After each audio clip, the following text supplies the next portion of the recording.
Christophe sur France Maghreb 2. Bonjour tout le monde, bienvenue, ravi de vous retrouver sur France Maghreb 2 en ce vendredi pour cette émission jusque 18h. Comme chaque jour, émission de référence sur France Maghreb 2, le grand forum, le LGF, avec comme chaque vendredi Tarek Mami qui est avec nous. Bonjour Tarek. Bonjour Christophe, bonjour à toutes, bonjour à tous, et je rapproche les micros pour que ce soit mieux. Exactement. Vous êtes bien accompagné aujourd'hui puisque monsieur Pierre-Henri, président de France Fraternité, est avec nous. Bonjour mon cher Pierre. Bonjour à toutes, bonjour à tous. Heureux d'être sur l'antenne de France Maghreb 2. Oui. Qu'est-ce qui se passe avec Marseille là et les supporters C'est une très très belle équipe, Marseille. Non, en dehors de ça. La meilleure équipe du championnat. Un spectacle extraordinaire. Je trouve qu'il a raison. Qui fait revenir les gens dans les stades. Non, mais la violence dans les stades. Je ne sais pas, il faut interroger le COP du PSG. Pour la violence. Il faut aller faire un tour du côté d'Angers et du côté de Montpellier. Commence pas, parce qu'il y a une vitre qui nous sépare. Oui. Faisons pas la violence dans les studios, comme sur les stades. Non, je rigole, je plaisante, mon cher. Nicolas Jeannetet est avec nous. C'est moi qui le menace.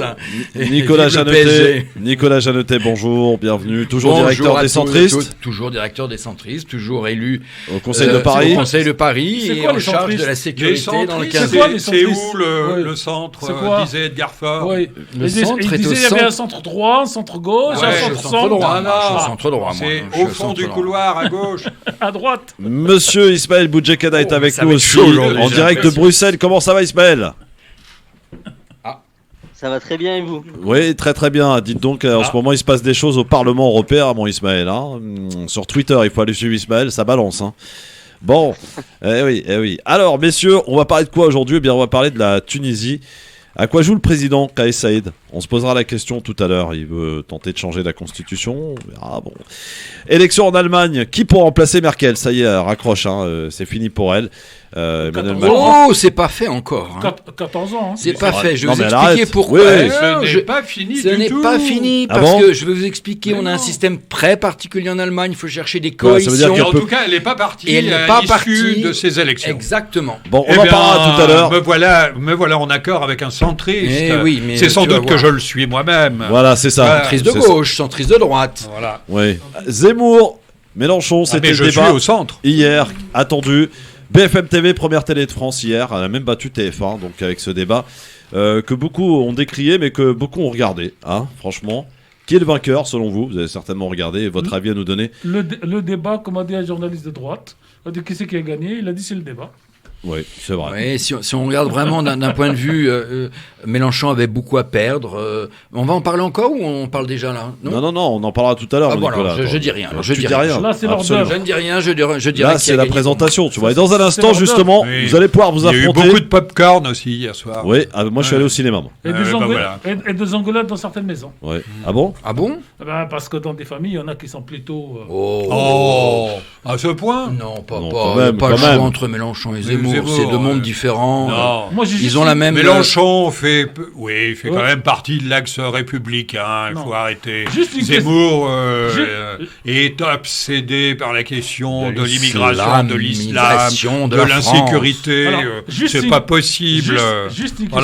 Juste une question. Moi, qui je suis pas très très réseaux sociaux, j'ai voulu regarder hier le débat entre guillemets avec Madame Chiche-Portiche, épouse Zemmour, pour voir les réactions, parce qu'aujourd'hui on est dans une américanisation des débats et chacun va chercher qui a pensé quoi de qui. Est-ce que Mme Zemmour a un avis sur le débat ?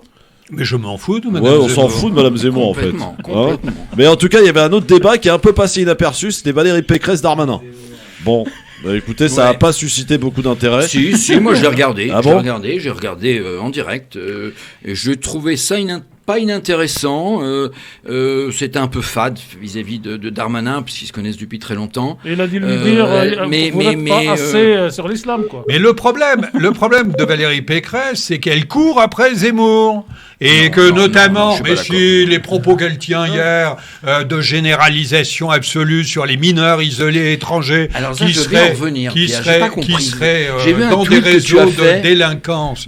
Mais c'est absurde de généraliser de cette manière. Oui, il y a des mineurs qui parfois tombent dans les réseaux de délinquance, surtout quand il n'y a pas d'accompagnement. Mais non, ce n'est pas la norme. Je suis donc, et Valérie Pécresse, qui est un directeur de cabinet, les centristes là, un directeur de cabinet qui est Stefanini, Monsieur Stefanini, Patrick, que je connais très bien, que je connais depuis près de 20 ans, qui est un homme courtois, mais obsédé par les questions de l'immigration. Faut lire son dernier livre.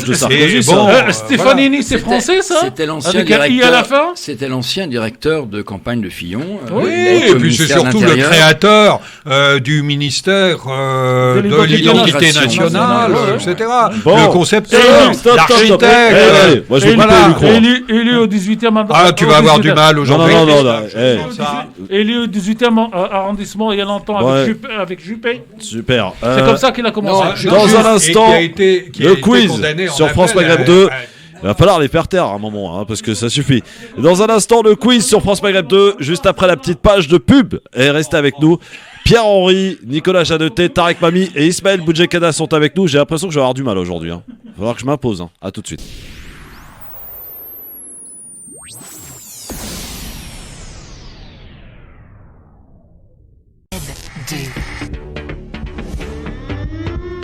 Le grand forum sur France Maghreb 2, c'est avec Tarek Mami, avec Pierre-Henri, avec Nicolas Jeannetet, Ismaël Boudjekada qui sont avec nous sur France Maghreb 2. On fera un petit tour tout à l'heure par...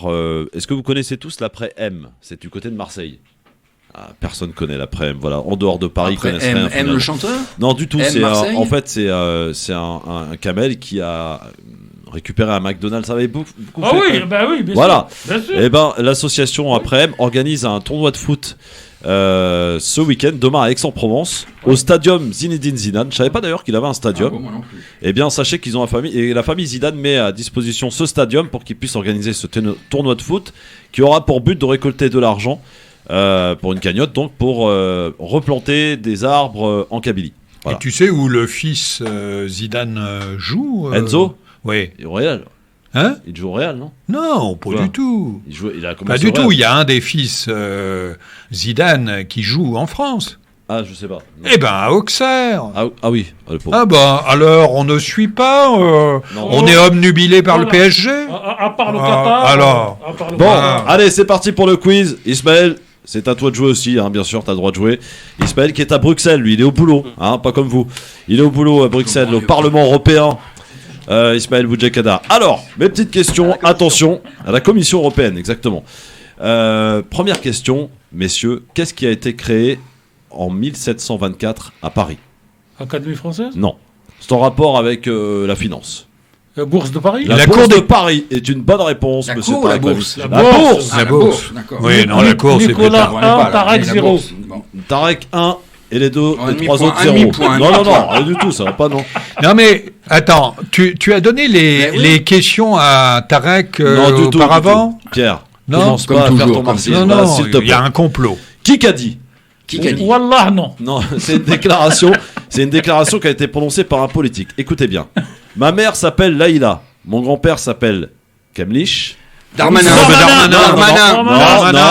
Non. Nous sommes des Arabo-Morvandiens. Il nous l'a fait hier soir face à Montebourg. Ah ouais. Montebourg qui a Va chercher les 3 Arabes qui sont en politique, ils sont 3. Tu les cites dans l'ordre et tu gagnes. Ma mère s'appelle... c'est le copain de Pierre-Henri, ça. Ma mère s'appelle Laïla, mon grand-père Kamlich. Nous sommes des Arabo-Morvandiaux. Mais à entendre Nicolas, je suis copain avec l'ensemble des responsables politiques, ce qui est tout à fait vrai, je confirme. Donc ça nous fait 2 points pour Tarek. Malgré tout. Quel cycliste français met fin à sa carrière en 2004? Pas du tout. Polydor. Il était... Polydor, il n'est pas français. Finon. Quoi? Belge, oui, Finon. Finon, c'est qui Fignon? Fignon. Non, c'est pas Fignon. Il a été 7 fois meilleur grimpeur du Tour de France. Ah oui, c'est à l'insu de mon père. À l'insu de son plein gré. Oui, c'est lui. Alain Merckx. Non, mais pas du tout. Un petit. Oui, à l'insu de son plein gré. Qui s'est dopé. Oui, un peu. À l'insu de son plein gré. Un peu. Américain? Non, Français. Un Français, je ne connais que lui. Je déteste le vélo. Sur Canal+, c'est lui qui a inventé Alain Sidon Flingret. Ah merde. Il avait la marionnette des Guignols d'ailleurs. Oui, bien sûr. Très marrant. Oui. C'est pas ma génération. Si. Je suis trop jeune. Non, pas toi. Allons. Richard. Virenque. Virenque. C'est Pierre qui l'a eu en premier. Ah voilà. Ouais, c'est Pierre Si qui l'a on eu. veut. Oui. Non, il a eu en premier. Non, c'est pas si on veut. J'ai peut-être pas les yeux qui fonctionnent, mais les oreilles marchent bien. Alhamdoulilah. Attention, ça nous fait 3. Quel pays a fermé son espace aérien avec le Maroc? Algérie. Oui. 4. Oh bah attends. Oh bah c'est facile. Oui, Et quelle bêtise. Mais quelle connerie bêtise. même. Quelle connerie. Oui alors. Chers auditeurs, c'est question d'arabe pour une réponse d'arabe. Ouais, c'est ça. Exactement. Ouais. Alors Ok. on a tous 10 points là. Oui. Non. On est à égalité. Non, c'est Allez, on y va. 4-1. Attention. Là, je peux me taire.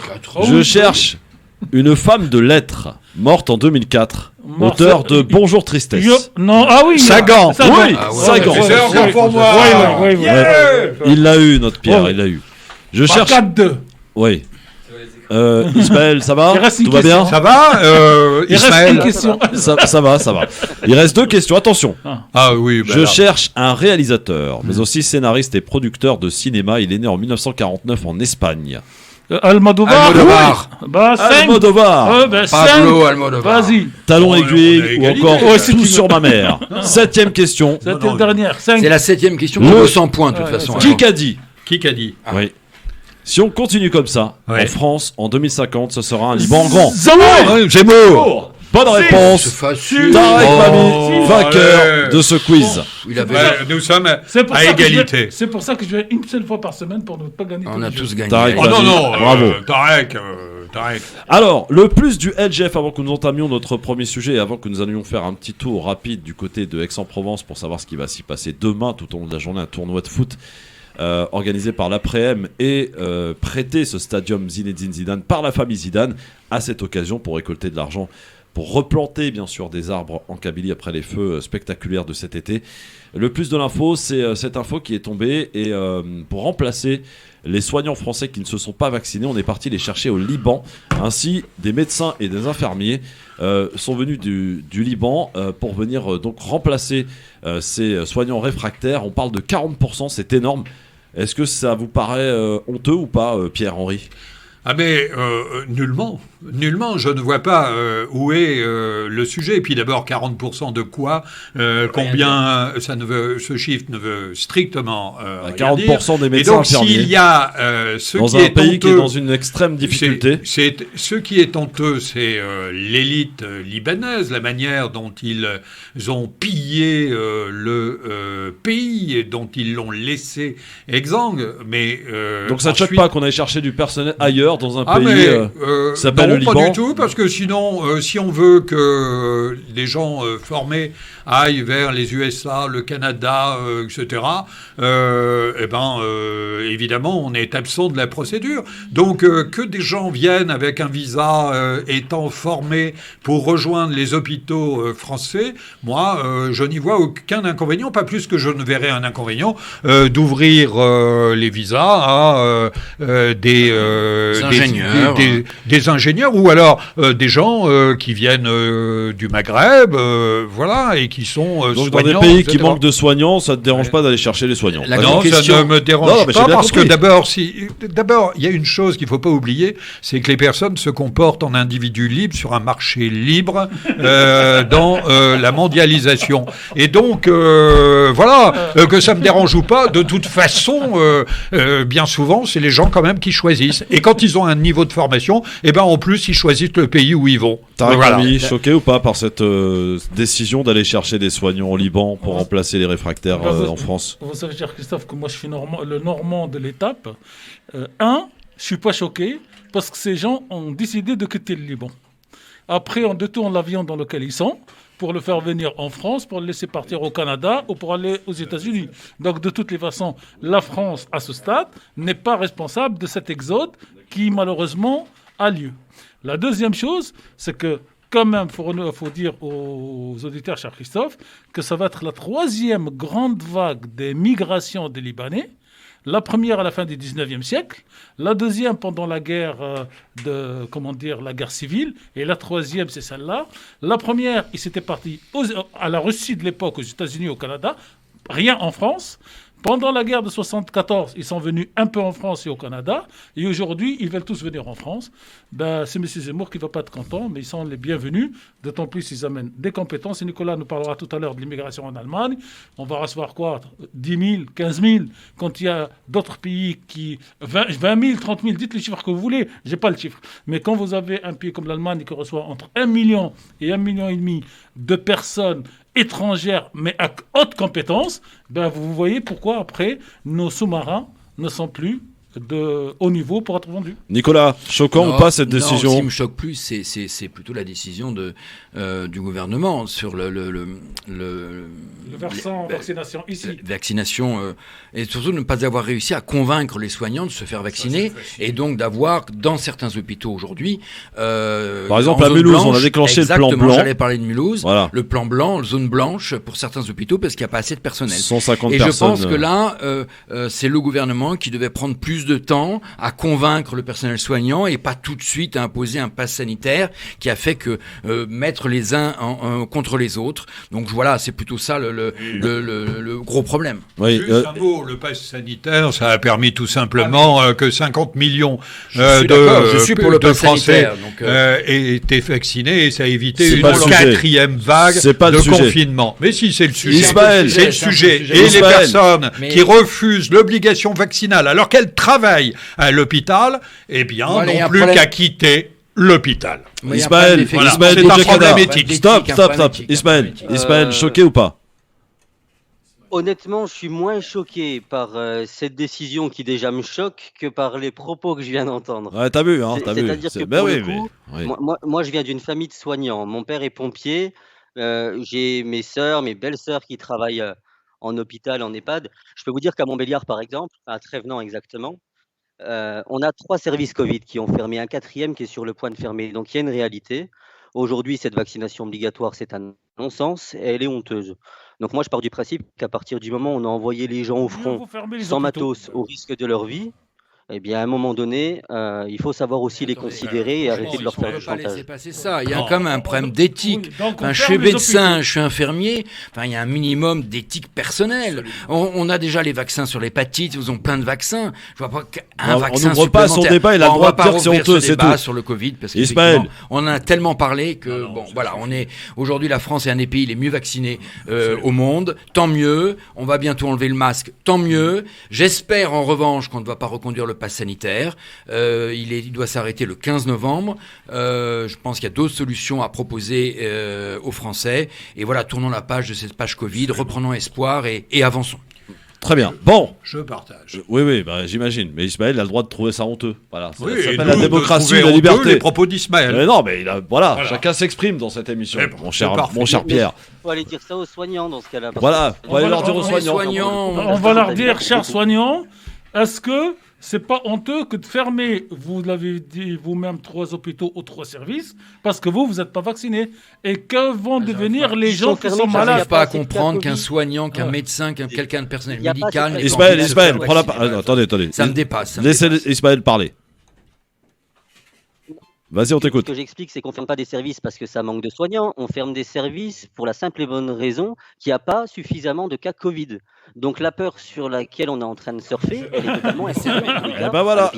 Les services Covid ne sont pas des services à longue vie. On a créé des services de réanimation pour le Covid temporairement pendant la période. D'habitude, c'est des services de réanimation. On n'a pas créé des services Covid spécialement. Et comme dit le général, je ne vous ai pas bien compris.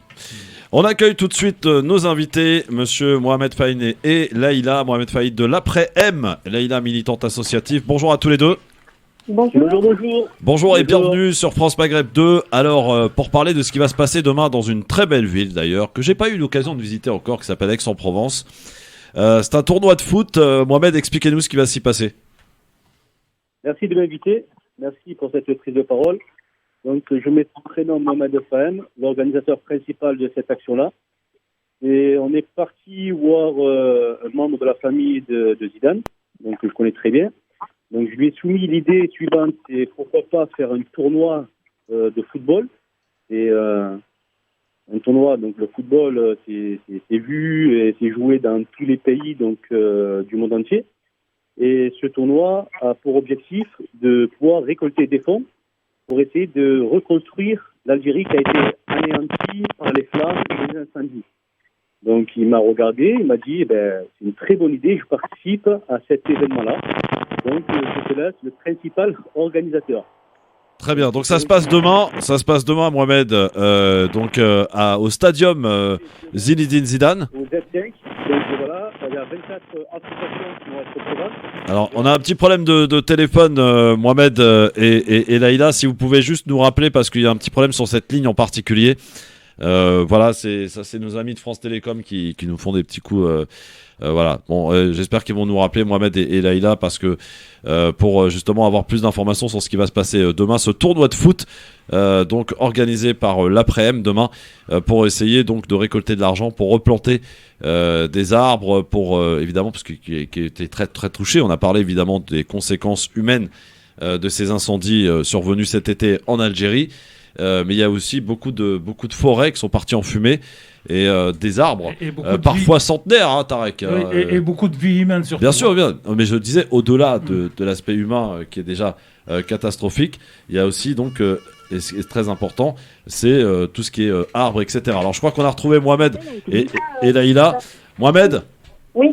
Voilà, pardon, on avait juste un petit problème de technique. Alors, Mohamed, vous étiez en train de nous expliquer comment ça s'est passé. Vous avez contacté la famille Zidane pour que vous puissiez organiser cet événement demain au stadium Zinedine Zidane. Ça fait donc le complexe sportif au touche de la liaison 1998, donc c'est l'adresse du Z5. Et l'idée, c'est on va réunir 24 associations différentes, telles que Banlieue Santé, la Ligue de l'enseignement. Il y a aussi les déterminés, donc ça c'est pour Paris, donc ils vont représenter quand même leur association. Il y a aussi des associations, l'activité pour tous, il y a des trisomiques qui vont jouer. Il y a aussi de l'humanitaire tel que le Secours populaire de Gardanne. Il y a aussi l'Après-M, bien évidemment, qui sera présent. Il y a aussi, en termes d'environnement, Clean My Calanque, un déchet par jour. Donc il y a pas mal, et notamment des étudiants algériens qui vont être présents. Le but de ce rassemblement, c'est de se dire que derrière la Méditerranée, en face de nous, il y a la mer. Et pourquoi pas tendre la main à nos voisins algériens qui ont subi une catastrophe gigantesque, donc qu'ils ont tout dévasté, notamment en termes environnementaux. C'est plutôt en termes environnementaux qu'on sensibilise cette action-là, de reboiser, de reconstruire, de revégétaliser cet espace naturel qui n'a rien demandé. Donc c'est de redonner de l'oxygène à une terre morte, à une terre, et c'est de pourquoi pas mettre, on va dire, c'est un peu la graine de l'espoir, je dirais. C'est très bien, en tout cas. Comment je disais, c'est très bien, et c'est un aspect qu'on a eu aussi l'occasion d'évoquer, cette catastrophe écologique aussi, évidemment, parce que les arbres, ça apporte beaucoup, et ça a aussi fait vivre des familles aussi, hein, faut pas l'oublier, notamment les oliviers qui sont très présents en Kabylie. Alors, demain, ça va se passer comment? C'est ouvert à tous? C'est ouvert au public? Alors, comment ça se passe? C'est ouvert à tous.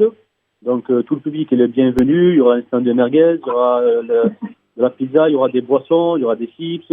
Il y aura aussi, bien évidemment, sur le terrain, des joueurs qui vont représenter avec notamment harcèlement scolaire. Il y a l'enseignement. Il y aura des maraudes qui vont représenter des associations de maraudes. Toutes les personnes, en fait, qui font de l'humanitaire, qui sont là pour tendre la main, qui savent faire. Ben, quand je les ai invités, ils m'ont dit avec grand plaisir, nous on accepte, et d'être amicalement solidaires face à nos voisins algériens. Très bien. Tout ce qu'on va pouvoir consommer sera directement versé à la cagnotte. Donc on a pu voir avec déjà de l'autre côté de la Méditerranée une association qui s'appelle Algerian United Foundation, connue et reconnue pour leur efficacité. Et c'est l'Algérie en part entière qui a été dévastée. Et eux, ils iront plus souffrants dans les domaines où ça a vraiment eu un impact environnemental. Très bien. Donc demain, c'est à partir de 10h, hein, c'est ça, Mohamed? À partir de 10h, donc jusqu'à 17h. Donc il y aura une petite pause, déjeuner. Et il y aura aussi des lots qu'on mettra, une cagnotte, pas une cagnotte, mais une tambola, avec des gros lots. à titre symbolique. Il y aura aussi, on le dit pas, mais venez nombreux parce que c'est important. Des personnalités qui seront présentes lors de ce moment-là. Ouais. Mais voilà, c'est plutôt être sensible à l'écosystème, il y a la biodiversité qui a pris un gros coup, où là on a demandé qu'à vivre et qu'à donner de notre propre oxygène. Exactement. Alors, c'est c'est ouvert à tous, c'est à Aix-en-Provence? C'est aux Z5 à Aix-en-Provence, tout à fait. D'accord, au stadium Zinedine Zidane. Exactement. Qui a généreusement prêté son stadium, hein, on est d'accord. Voilà, merci très bien. à lui, merci à toute l'équipe. Et je vous dis pas que c'est une équipe formidable, très sympathique, très souriante. Ils ont mis aussi à disposition toute la logistique, tout le matériel, les bureaux, les frigos. Donc ils n'ont pas tout ce qu'on leur a demandé. Ils ont dit OK, les chasubles, les ballons, bien évidemment. Mais voilà, c'est merci à eux. Ouais. Alors Laïla, peut-être un dernier mot, Laïla. Oui, alors merci déjà de nous laisser ce petit temps pour faire part de cet événement. Alors, notamment, Mohamed parlait de Algerian United Foundation, mais aussi on travaille avec d'autres associations en Algérie. Il ne faut pas oublier l'association Aïd Djelil aussi qui est sur Saint-Etienne et qui a aussi ses pieds à Bjeya. Aussi avec la Ligue des sports mécaniques de Béjaïa aussi qui investit aussi. Et l'idée, c'est comme disait Mohamed, c'est que ce sera une transparence totale. C'est parce qu'on va aller franchement du début à la fin. C'est-à-dire qu'on touchera directement les villages concernés et les besoins vraiment réels par rapport à tous ces petits villages qui n'ont pas pu être sauvés surtout. Parce que les grandes villes ont eu suffisamment de matériel, mais pas ces petits villages. Il manque beaucoup de cheptel, la reconstruction et puis tout ce qui est au niveau environnement. Voilà. Très bien. Eh bien, rendez-vous demain, les amis, du côté de Aix-en-Provence. On vous y attend nombreux. Voilà. Merci beaucoup, Mohamed. Merci, Laïla. Merci. Si je peux rajouter quelque chose. Bravo pour ce que vous faites. On a lancé un quotidien qui s'appelle S'unir pour reconstruire. S'unir pour reconstruire. Très bien. Voilà. Ceux et celles qui ne peuvent pas se déplacer, vous pouvez nous aider déjà à pouvoir aider nos voisins qui ont été touchés. D'un malheur total et touchés. Et vous passerez le bonjour à Kamel de ma part. Merci beaucoup, Mohamed. Avec grand plaisir. Merci, c'est le patron de l'après-midi, Kamel, évidemment. Merci beaucoup, Mohamed. Merci, Laïla. Voilà pour cette belle journée en perspective demain. Bon, il va faire certainement beau du côté de Marseille, Aix-en-Provence. Il fait toujours beau. Il fait toujours beau à Marseille. Ouais, c'est ça. Mais il fait beau à Paris, d'ailleurs. Oui. Merci d'être avec nous en direct sur votre radio France Maghreb 2, le LGF en ce vendredi avec une belle équipe, Ismaël Boudjekada qui est avec nous depuis Bruxelles d'ailleurs, la Commission européenne, avec Pierre-Henri, président de France Fraternité, Nicolas Jeannetet, directeur des centristes, mais pas que. Tarek Mami, journaliste, est avec nous pour parler maintenant de l'Allemagne, puisqu'il y a des élections qui vont se dérouler. Est-ce que ça en est d'abord terminé avec Angela Merkel?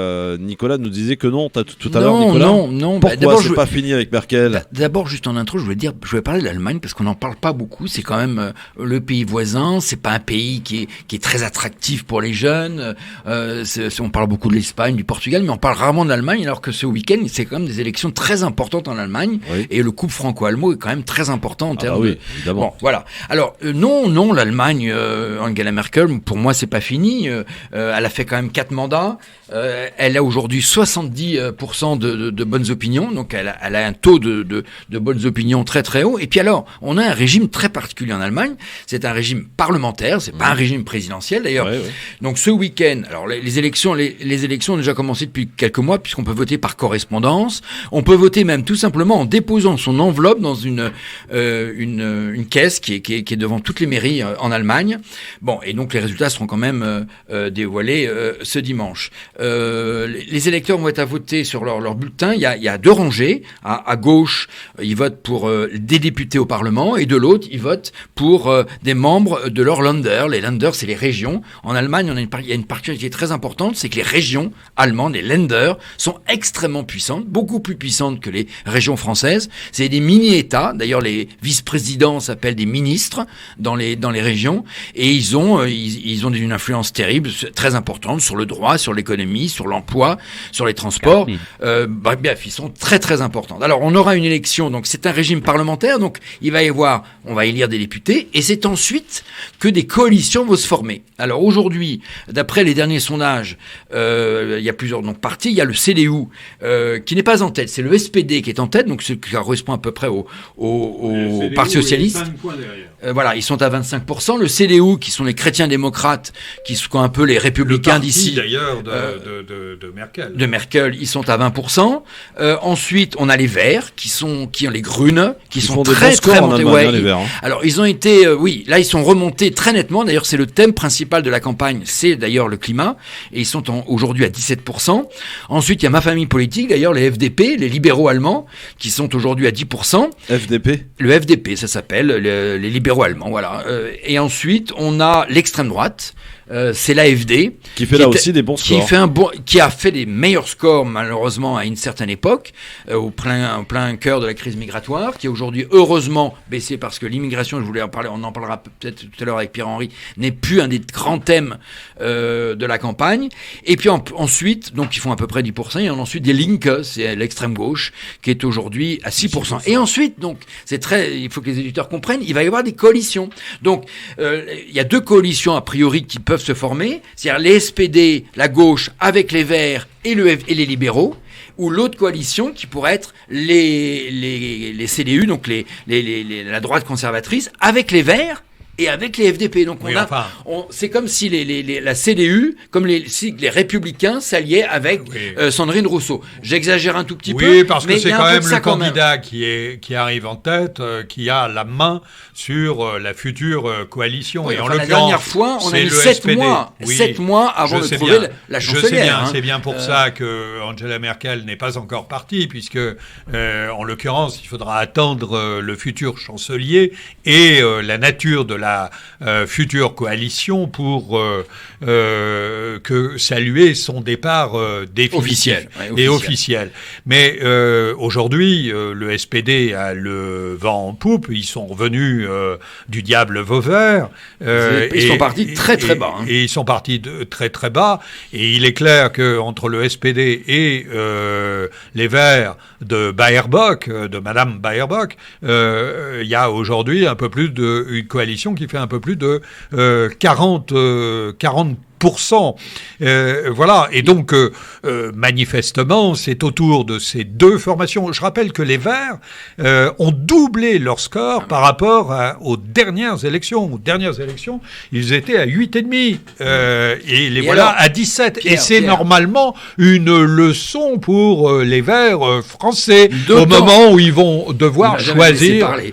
Surtout que le climat, et c'est intéressant, Christophe, le climat a été au cœur de la campagne. Alors avec on le voit de toute façon la gestion dans beaucoup de programmes. Oui, mais attends, écoute-moi. Sort plutôt pas mal par rapport à nous. Oui, mais attends, tu sais ce qu'il demandait tous les candidats sont d'accord pour la sortie du nucléaire, la sortie du charbon en 2038 et le développement des énergies renouvelables. Donc, plus non plus de nucléaire en Allemagne, et bien évidemment plus de charbon.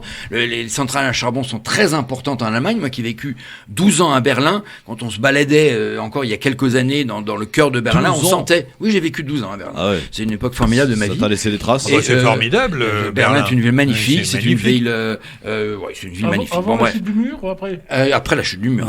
Quand même, il n'est pas si vieux que ça. Je suis pas si vieux que ça. Mais et on sentait dans les rues de Berlin, on sentait l'odeur de charbon, même mon appartement d'ailleurs.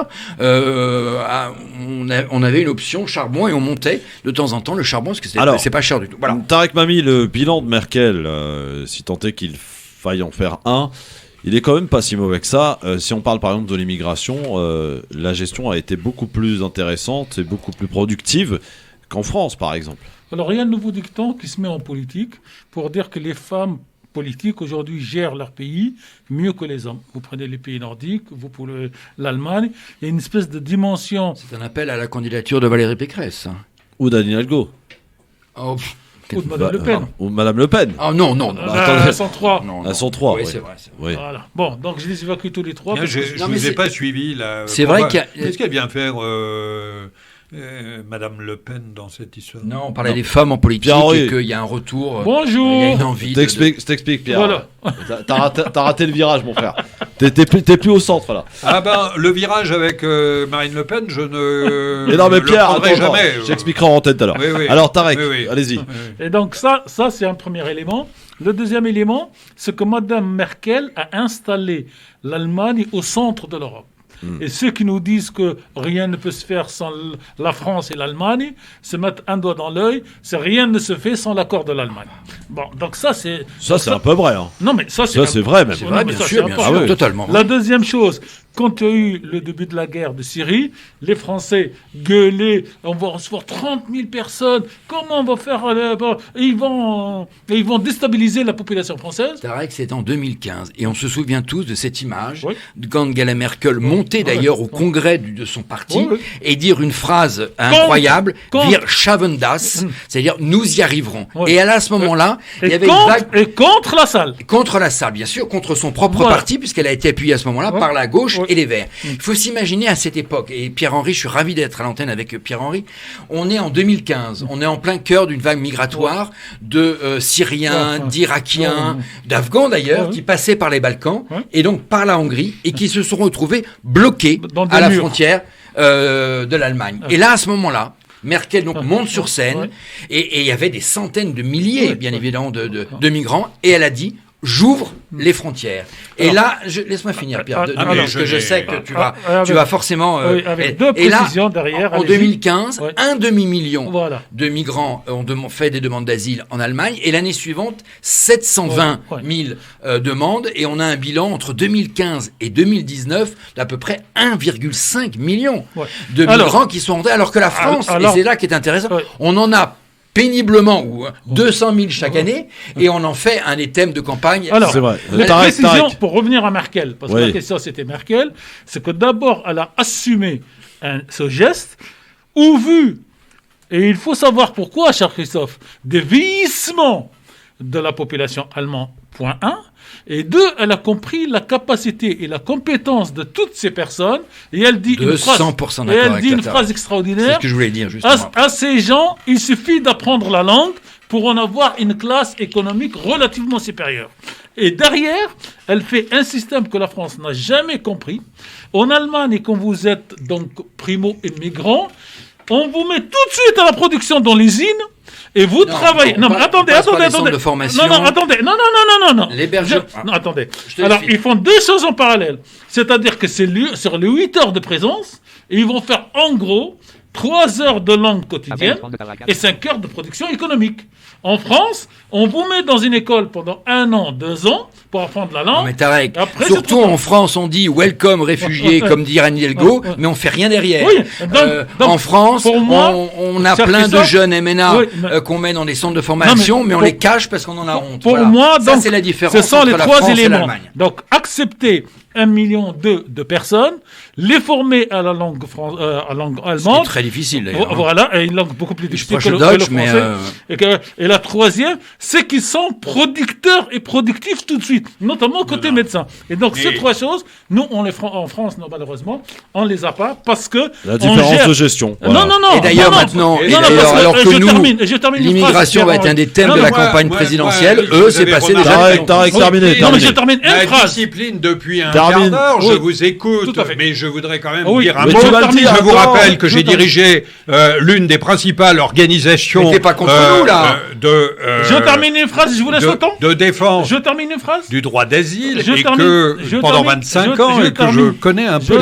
Pierre, tu vas pouvoir t'exprimer 2 secondes. Sinon, vous prendrez 3 minutes. Merci, Christophe. Je termine par une phrase. Il y a un déséquilibre dans cette émission. En France, nous gérons ces questions d'un point de vue idéologique et pas d'un point de vue d'efficacité économique ou culturelle. Donc, quand on gère l'idéologie, forcément, on perd. Attention, je vous trouve bien sévère avec la France. Tout n'a pas été rose. Je vous trouve bien sévère. Alors, Pierre-Henri, vas-y. Merci. Je vous trouve bien sévère avec l'Allemagne. Alors, il est vrai que Angela Merkel a des convictions et que ce n'est pas simplement pour des raisons de vieillissement de sa population qu'elle a dit nous allons accueillir. N'oublions pas d'où elle vient. Mais je voudrais simplement vous rappeler que sur le million 500 000 personnes qui ont été reçues en Allemagne, en réalité, il y en a à peu près 800 000 qui y sont restés et qui ont obtenu un statut de réfugié. Et donc, les autres se sont mis en mouvement et ils sont en errance sur le territoire européen et on continue à en voir les effets à peu près dans tous les espaces publics des pays limitrophes de l'Allemagne. Donc, de ce point de vue, il y a tout de même quelques critiques à formuler à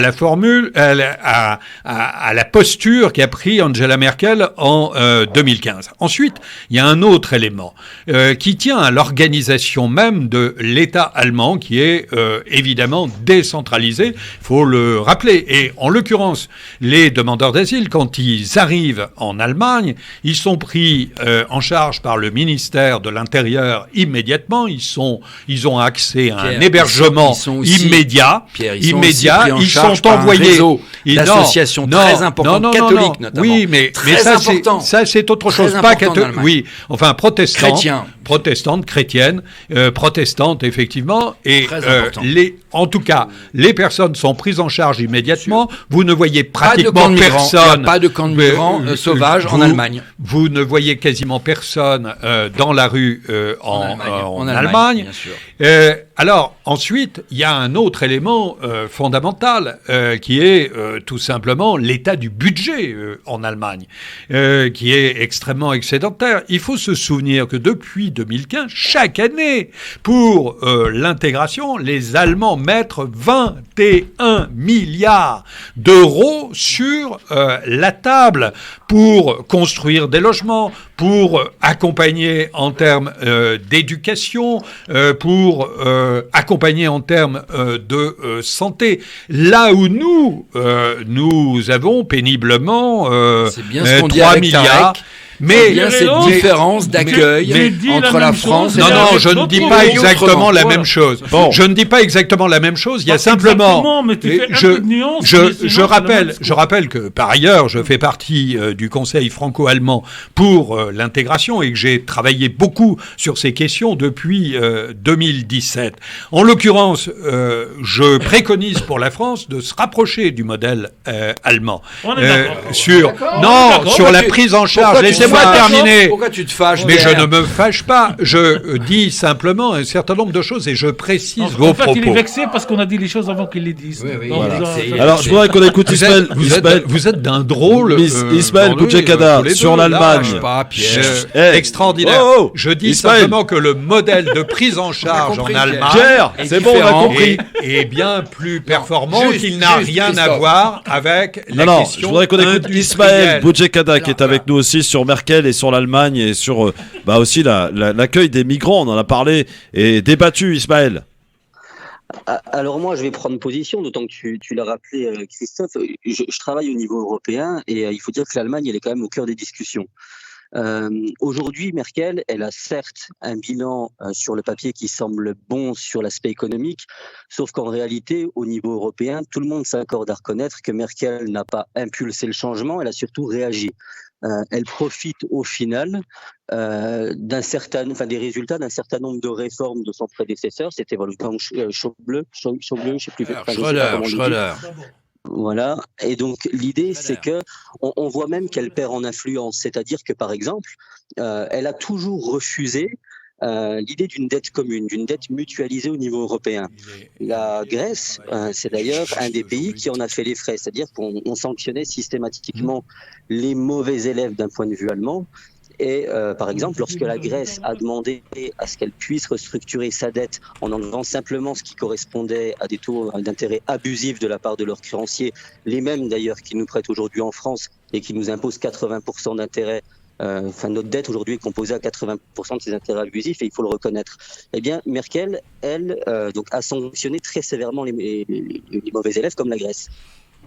Sauf qu'aujourd'hui, avec la pression de Macron, qui sur l'aspect sur le plan européen, et pourtant je ne suis pas un macroniste, fait du bon boulot, et puis aussi les négociations qui sont menées par Ursula von der Leyen, la présidente de la Commission européenne, aujourd'hui, Angela Merkel, elle nous laisse assister à un véritable revirement de la position allemande. C'est-à-dire qu'aujourd'hui, elle accepte, avec la crise du Covid, de mutualiser la dette européenne. Et il était temps. Et ça montre bien qu'aujourd'hui, elle est en perte de souffle et qu'elle a beaucoup moins d'influence qu'à l'époque. Et on le voit sur bien des revirements. Et je pense qu'il faut s'intéresser un tant soit peu aux réformes majeures de son prédécesseur plutôt que de lui attribuer tous les mérites. Et je terminerai en disant que c'est une très bonne nouvelle pour l'Union européenne qu'on arrive à la fin d'une ère.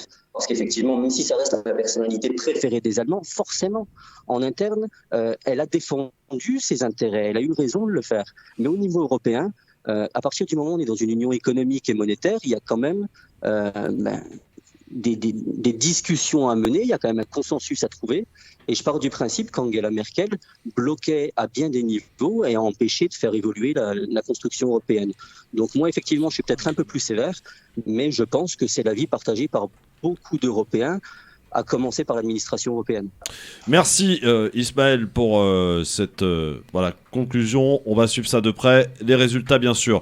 On est avec Tarek Sassi pour parler de ce qui s'est passé ce matin. Vous savez qu'on a parlé des Jardins des Halles hier sur France Maghreb 2. Ah, mon ami Tarek. Et il y a eu ce matin une décision du préfet et de Gérald Darmanin, qui s'en est d'ailleurs félicité sur Twitter. Je lui ai répondu d'ailleurs. Est-ce qu'on peut quoi? C'est une expulsion? C'est quoi? Non, c'est un déplacement. Un déplacement. Tarek, bonjour. Comment ça va, mon Tarek? Oh, Tarek, ça va? Tu vas bien, mon chéri? Alors, Tarek, qu'est-ce qui s'est passé là? Apparemment, ça y est, on a déplacé. Alors. Le 18e, ils ont assez souffert. On va les passer à côté. Bonjour Pierre-Henri, bonjour Nicolas. Oui. Bonjour. C'est 7 cars de police qui sont arrivés en mode Starsky et Hutch. Le préfet et Darmanin ont voulu faire la démonstration qui gérait la situation. Et ben, je peux vous dire qu'ils l'ont empiré parce qu'ils les ont amenés à la place de la Villette. À la place de la Villette, beaucoup ne sont pas restés, donc ils commencent à retourner vers le 18e et le 19e. Et les gens d'Aubervilliers sont très furieux, les gens de Pantin sont très furieux, les restaurateurs de la Villette sont extrêmement furieux, la Cité des Sciences, tout le monde est très furieux, et moi le premier, je suis très furieux. Pourquoi ? Parce que là, en fait, on les place sur une porte de Paris, ils ont accès au tramway, ils peuvent se répandre là où ils voulaient. Déjà qu'il y avait des problèmes de crack déjà à la Villette et Aubervilliers, c'était assez moindre, mais là, on a grossi le truc. Et chaque journaliste qui va là-bas, il se fait agresser, c'est sur une aire de jeu de jeunes qu'on les a placés. C'est incroyable. On a craché à des gens, c'est de la discrimination sociale. C'est tout ce que je peux dire aujourd'hui. Alors Nicolas, toi qui es élu au Conseil de Paris, il a raison. J'ai réagi ce matin, j'étais au courant dès le déplacement. Effectivement, on a déplacé les toxicomanes à 2000 mètres seulement du lieu où ils étaient. Seulement parce que quoi? Tu veux les mettre où? Tu veux les mettre où au bout d'un moment? Je veux les mettre dans. Il faut ces gens-là. Oui, mais la solution c'est quoi? Parce centre de sevrage et d'addictologie permanente. Et centre de la difficulté qu'ils posent. Est-ce que Nicolas peut parler? Tu veux les mettre où? Pierre, ces gens-là, 30% ont des problèmes psychiatriques. Oui, ces gens-là, c'est 300 toxicomanes, ont besoin d'être soignés. Oui. Et c'est pas en les remettant dans la rue à 2000 mètres de plus loin qu'on va les soigner. Écoute-moi, laisse-moi finir. Mais le problème d'Anne Hidalgo a manqué d'anticipation. Ce problème de la toxicomanie depuis 20 ans, il est mal géré en France. Il est mal géré en France. Depuis 20 ans. Nous n'avons jamais créé. Depuis 20 ans. Depuis 1990. Ça remonte y compris à la période de Jacques Chirac. Ils se sont installés, les premiers crackers se sont installés. La situation s'est aggravée, Pierre. En 1990 à la place Stalingrad. Oui. Et ensuite, ils n'ont pas cessé de revenir. Faut pas dire simplement, la drogue a changé de nature aussi. Le crack fait beaucoup plus de dégâts. Et au-delà des postures des uns et des autres, je voudrais que l'on dise très clairement quelles sont les solutions. Je te le dis, il faut une vraie politique. Consommation à moindre risque. Non, c'est une erreur totale. Ah, c'est une erreur totale. Par contre, en Allemagne, que tu viens de défendre, il y a, et notamment à Berlin, il y a une salle de consommation de moindre risque pour 1 million de personnes. Mais bien sûr, Pierre, on écoute Tarek qui fait partie de l'association. Il faut savoir écouter les Paris Stop Anti-Crack. Aussi, être clair sur les positions à prendre. Parlez pas en même temps, Tarac. Il faut arrêter, il faut penser aux riverains, il faut penser à ce bébé qui s'est fait défigurer par un toxicomane, il faut penser à cet autiste qui est mort, il faut penser à ces gens-là avant tout. Mais nous, on prend pas du crack, il faut penser aussi à ces dealers et qui sont aussi toxicomanes, qui vendent à des mineurs, qui violent des mineurs. On a vu des mineurs mardi dernier. Et je pense aussi à ces gens qui veulent se soigner à tout prix, comme Inas, qui a parlé à Madame Hidalgo. Toutes les chaînes télé l'ont vu parler à Madame Hidalgo. Et aujourd'hui, Inas, elle est dans ce parc-là, alors qu'elle demande qu'une chose, c'est être sevrée, retrouver ses enfants. Son mari est mort. Son mari est mort et elle se retrouve seule. Une vraie politique publique de soins pour les toxicomanes. Oui, qui est aussi du rôle de l'État et de la ville de Paris. Et de la ville de Paris. C'est un travail conjoint entre le ministère de la Santé, l'ARS, l'hôtel de ville de Paris, la préfecture. Mais bien évidemment. Ce problème, mais je le dis, ce problème n'a pas été anticipé. Il y a même quelques mois, on aurait pu ouvrir des centres de sevrage en extrême urgence pour soigner. C'est 300 toxicomanes, c'est pas 5000 toxicomanes. Mais enfin, il y en a 300 qui vont sortir de la rue. En 2019, lorsque l'on va évacuer la colline du Crac, j'étais le premier à dire aux autorités et on à la mairie à Stalingrad. Et on les a pas. Ils sont revenus là, les toxicomanes dans la rue, dans la proximité de la gare du Nord. Mais on est d'accord. On est d'accord. Et donc, une salle de consommation à moindre risque pour 12 millions d'habitants, là où il y en a en Allemagne, en Suisse, aux Pays-Bas, une pour 1 million, eh bien, ça ne peut pas fonctionner. Une salle de shoot ne s'installe pas en plein centre des habitations. Ne dis pas une salle de shoot, une salle de consommation à moindre risque. Parce que la salle de shoot, c'est dévaloriser le système. C'est quand même extraordinaire quand les pays européens, je termine. Les pays europééens expérimentent d'autres solutions. On n'en tient aucun compte. Attends, Tarac te dit viens vivre avec eux, viens vivre. Mais non, mais cet argument, je le connais. C'est à peu près comme l'immigration quand l'extrême droite me dit mais prends-les chez toi. Enfin, ça, c'est du grossièreté. Écoute, Tarac, écoute. Arrête, je les écoute autant que toi. Et moi, j'ai moins de posture électorale que toi, Nicolas. Enfin, faut arrêter de faire de la démagogie sur ce thème. Aux sans-papiers qui livrent chez Uber et qui se font agresser par des toxicomanes. Les toxicomanes, ce sont des prédateurs. Les toxicomanes sont des prédateurs, mais il faut les éliminer. Allez, Tarek, franchis le pas. Franchis le pas. Il faut des centres fermés. Il faut plus de fermeté de la politique. Non, mais ça va. Il faut arrêter de... Oui, il faut arrêter aussi un certain nombre de propos extrémistes. Bien sûr que ça pose des problèmes pour les riverains, mais au bout d'un moment, il faut aussi donner des solutions. Qu'est-ce que vous voulez, Tarek ? Avoir le courage de soigner ces gens et de les emmener vers des centres de soins addictologiques et psychiatriques. Ce qu'on appelle ça des centres de sevrage. Mais bien sûr, c'est tout simple. Mais on n'en a pas en France parce qu'on n'a pas eu de politique publique contre la toxicomanie depuis des années. Voilà. Depuis combien de temps ? 30 ans. Voilà. De droite comme de gauche, c'est pas le problème. On fait pas de la politique, là. On fait de la santé publique. Pierre-Henri, c'est un problème de santé publique. On est d'accord. Alors, on est d'accord, Nicolas. Finalement, on y arrive. Tarac, il faut se féliciter de ce qui s'est passé ce matin, ou alors on a fait que repousser le bébé, en fait. Tarac, ça c'est...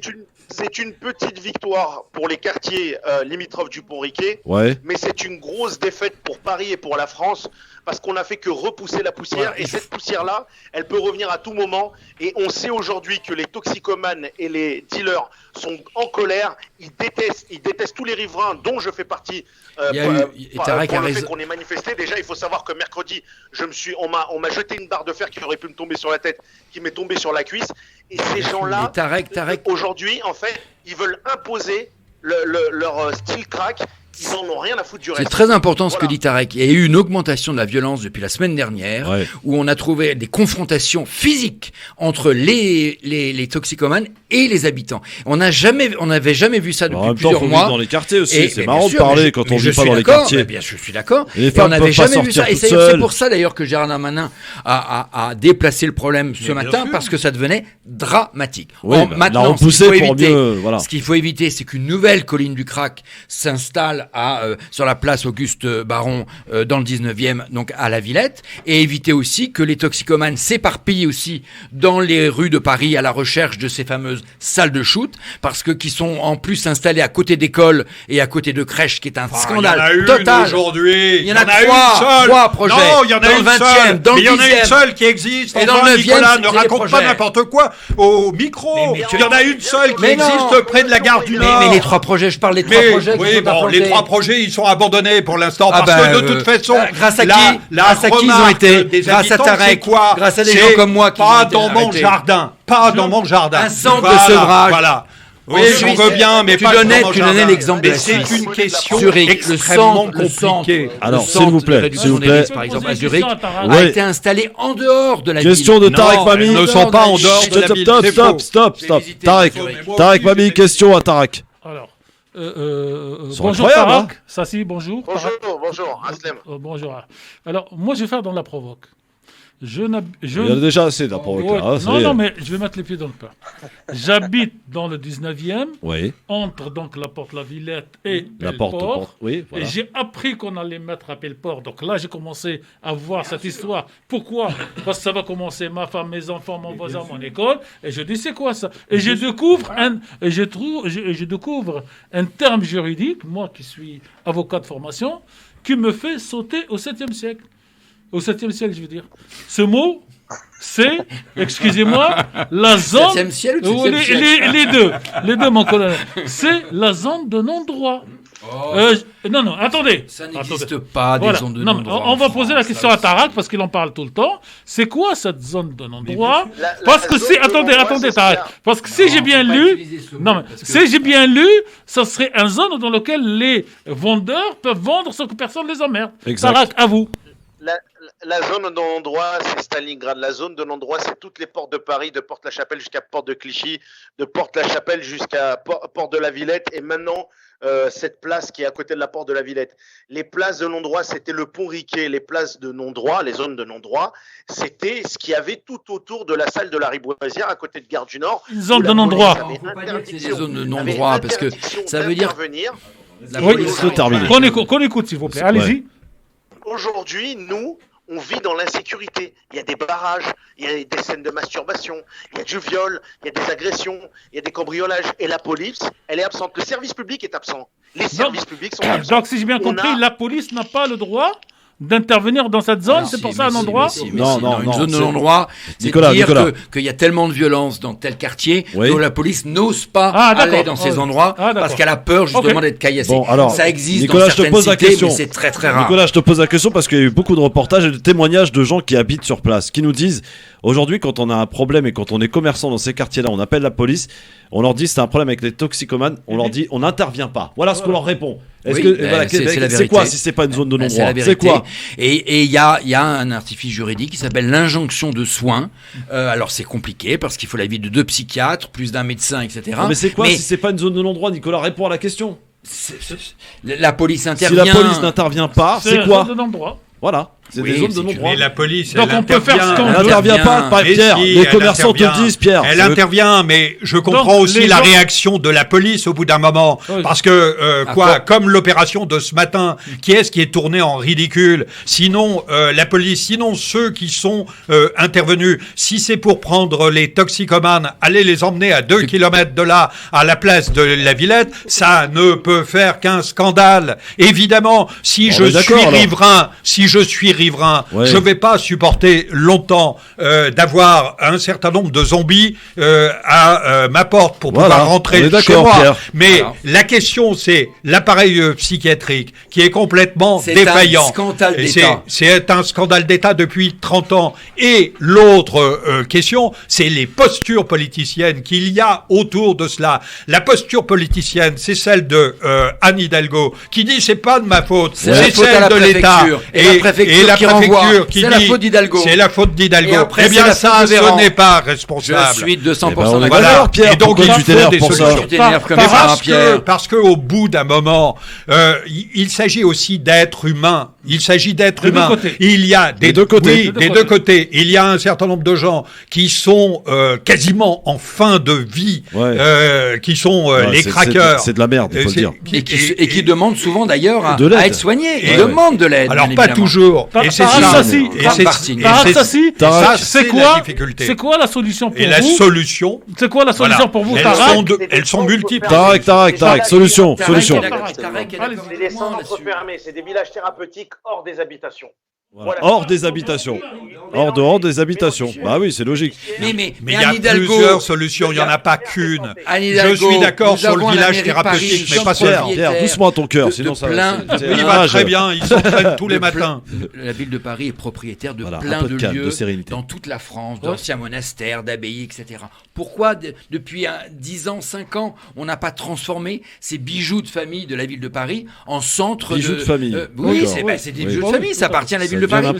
Elle les vend au fur et à mesure pour combler sa dette. Je te rappelle que la dette de la ville de Paris, c'est 7 milliards. Et donc, elle est en train de vendre tous les bijoux de famille pour justement renflouer les caisses. Parce qu'il y en a pas. Merci Tarek Sassi, en tout cas, pour nous avoir rappelé. Bon courage. À très bientôt, mon Tarek. Je t'appelle, Tarek. C'est une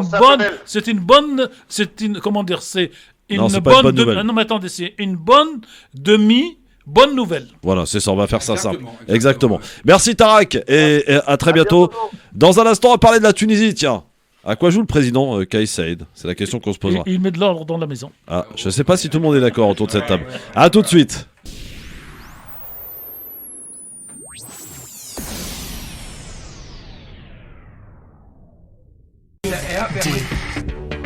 Le LGF sur France Maghreb 2, merci d'être avec nous, avec aujourd'hui monsieur Pierre-Henri, très en forme en ce vendredi, président de France Fraternité, Nicolas Jeannetet, directeur des centristes. Et la fraternité est difficile à faire vivre. Oui, on a la preuve. Nicolas Jeannetet, donc, qui est aussi élu au conseil de Paris et aussi adjoint au maire du 15e arrondissement de Paris. Tiens, on pourrait les emmener dans le 15e, les craqueurs, pourquoi pas? Tu sais que on en a trouvé, puisque la ligne 12 va dans le 15e, et donc les craqueurs, pour aller dormir le soir, vont dormir par exemple dans le 15e, puisque c'est sur la ligne de métro, et ils reviennent le lendemain dans le quartier du 18e pour reprendre leur dose. Bon, alors Tarek Mami... On appelle ça la politique du pigeon. Ah non, mais c'est dramatique. Maintenant, on salue notre ami cher Farid Temsemani qui nous écoute et qui nous fait un petit coucou. Salut mon Farid, t'as vu ici un petit peu le bordel qu'il y a. Bon, alors Tarek Mami, on va parler un peu de la Tunisie. À quoi joue le président Kais Saïed? Voilà, déjà plus d'un mois qu'il a pris des décisions importantes. 2 mois, c'était au mois de juillet. 25 juillet. Voilà, exactement, où il a effectivement liquidé c'est pas le terme. Il a donc. Je vous laisse utiliser le terme. Oui, mais justement, je le cherche là. Merci de m'aider. Il a mis fin aux fonctions du Premier ministre. Non, voilà. Il a appliqué. Il a donc mis en exécution l'article 80 de la Constitution, qui est l'équivalent de l'article 16 de la Constitution française. Comme ça, les auditeurs, ils comprennent de quoi il s'agit. Et il a gelé, donc il a mis fin aux fonctions du Premier ministre. Il a gelé les travaux de l'Assemblée nationale tunisienne, ce qui n'est pas prévu dans la Constitution. Et donc, il a agi par ce qu'on appelle le décret. Ouais. Alors il a réagi pourquoi? Parce que le peuple lui demandait aussi. Justement, alors il y a 2 choses. Donc soit qu'on commence à parler de la Tunisie à partir uniquement du 25 et des décisions du président, et on a le droit de les contester parce qu'on est un peu hors constitution et tout ça, ou on regarde les 10 ans passé, l'élection de Kais Saïed en 2019 et la situation à la fois politique, sanitaire et économique de la Tunisie, quand il décide de prendre cette décision, à la demande populaire, mais bon, le peuple change d'avis tous les jours, mais derrière... Très populaire, le président Kais Saïed. Ah oui, mais s'il n'avait pas pris cette décision-là, je vous rappelle que pendant toute la journée, des sièges de Nahda, le parti donc majoritaire, ont été attaqués par la population. Et dès que le président a pris cette décision, ça s'est arrêté. Alors imaginez si le président n'avait pas pris cette décision, ce qui serait passé dans la semaine suivante. Donc je pense qu'il faut prendre cette vision globale et après on rentre dans le détail. Est-ce que c'est bien? Ça tarde un peu. C'est le problème, c'est que ça tarde un peu, Tarek, à prendre forme tout cela. Effectivement, il avait promis qu'il y aurait un nouveau Premier ministre. Oui, Tarek,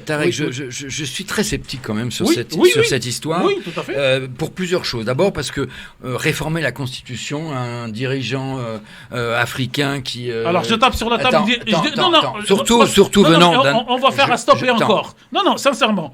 Stop, ça a été fait la même chose en 2011. Bon, avançons. surtout venant d'un enseignant en droit constitutionnel. Donc il connaît très bien quand même l'écriture d'une constitution. Et qui nous dit aujourd'hui une phrase qui m'a... Les constitutions ne sont pas éternelles. Je l'ai écrit. Moi, quand un dirigeant d'un État me dit les constitutions ne sont pas éternelles, ça me fait penser à plein de pays africains, et notamment par exemple à un pays qui m'est cher, d'où vient mon fils, qui est la Guinée, où la constitution a changé il y a pas longtemps. Il n'y a qu'un seul pays dans le monde dans lequel la constitution est éternelle. C'est les États-Unis d'Amérique qui ont procédé par amende. En France, entre 2000, la fin de la Deuxième Guerre mondiale, 45 et 58, on en a eu 2 en 10 ans.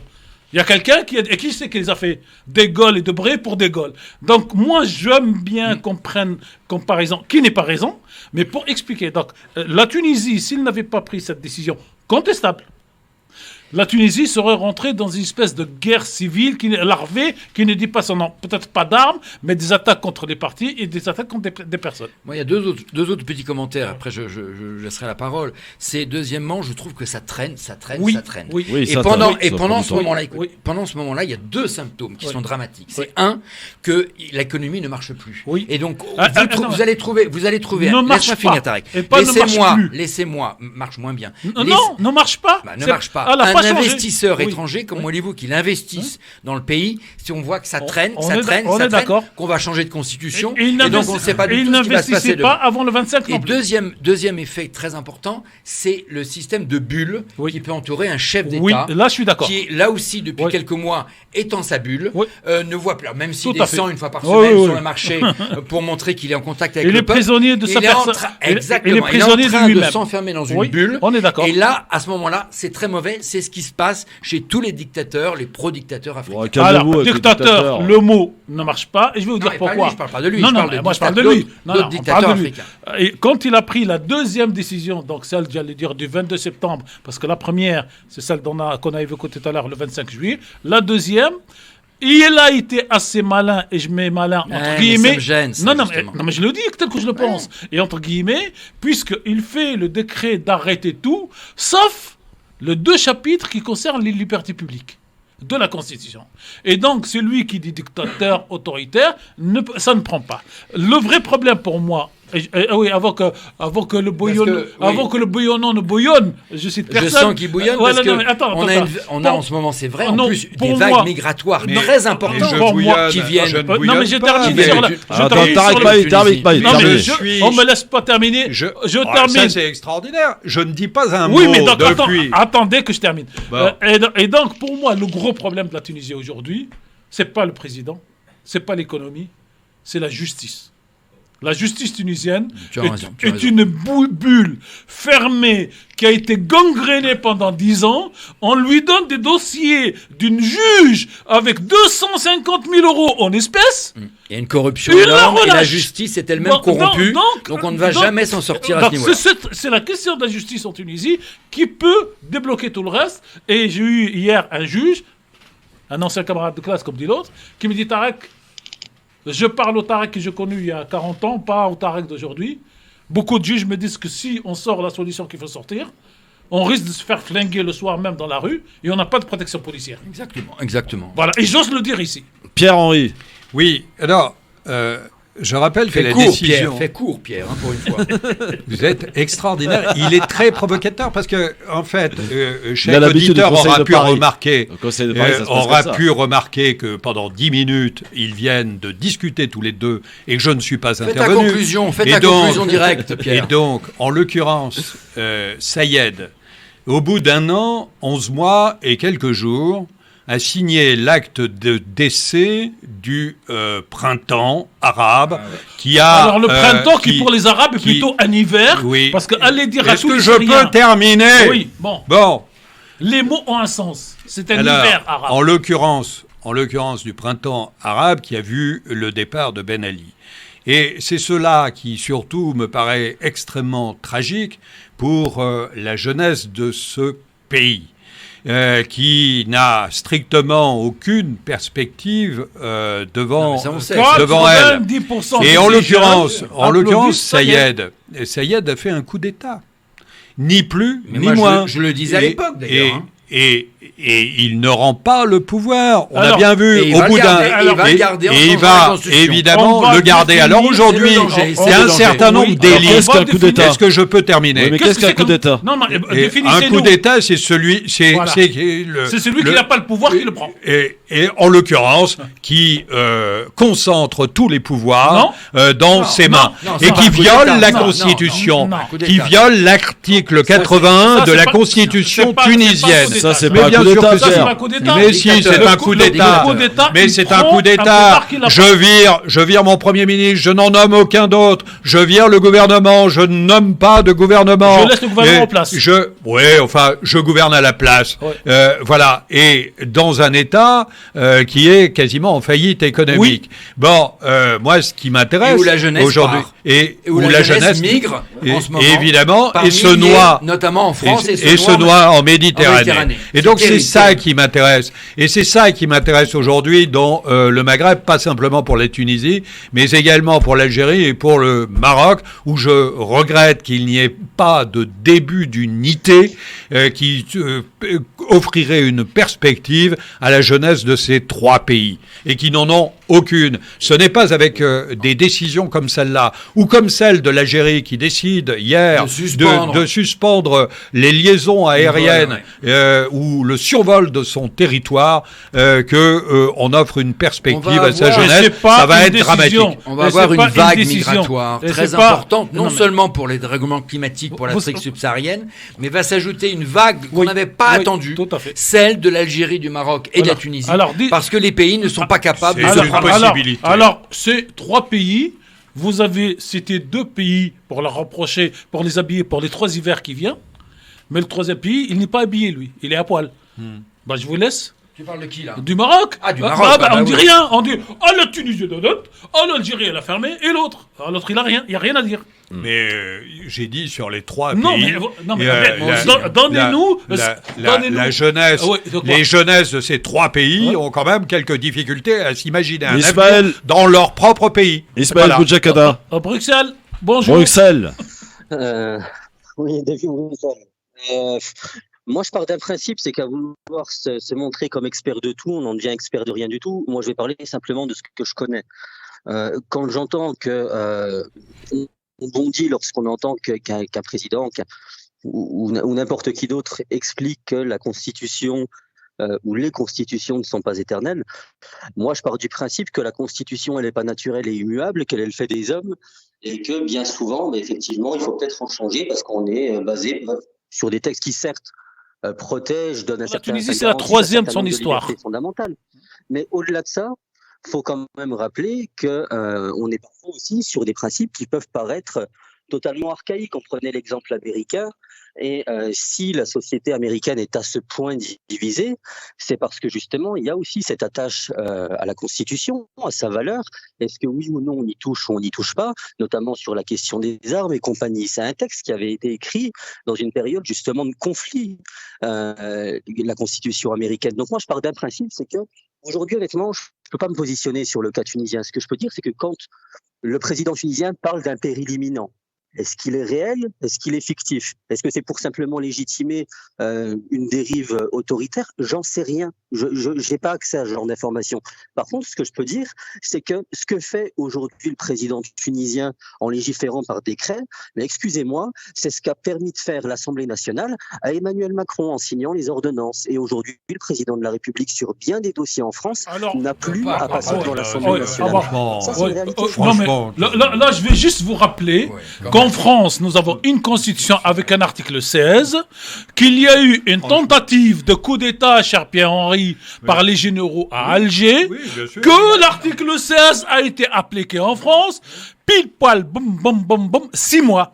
En Tunisie, on est à 2 mois. Alors, quand on veut faire du nationalisme et du spécialisme, on y va jusqu'au bout. Donc, messieurs, juillet, donc ça fait août, septembre, octobre, novembre, décembre, fin janvier, vous viendrez me parler du coup d'État de Kais Saied par rapport à Général de Gaulle. De Gaulle, le grand président français, quand même. Oui. Bon, je me tais.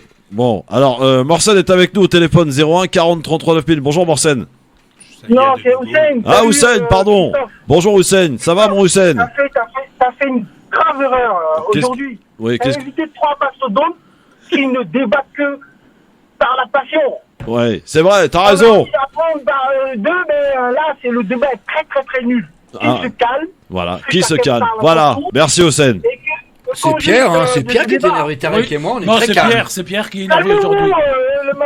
Le bouc émissaire facile. Merci Hossein, merci beaucoup. Voilà. T'as raison. Pierre, j'ai pas l'impression. Écoute les auditeurs, Pierre. Nicolas, arrête tes provocations. Quand on fait la laisse parler politique, Tarek. on écoute. Laisse On écoute parler les électeurs. Tarek. On écoute les électeurs. Dans un instant, messieurs, on verra. Pas comme en un tout Hidalgo, cas, comme les socialistes qui n'écoutent pas. On écoute dis les donc, électeurs. ça doit être sportif d'être au Conseil de Paris, c'est clair. Parce que franchement, les provos.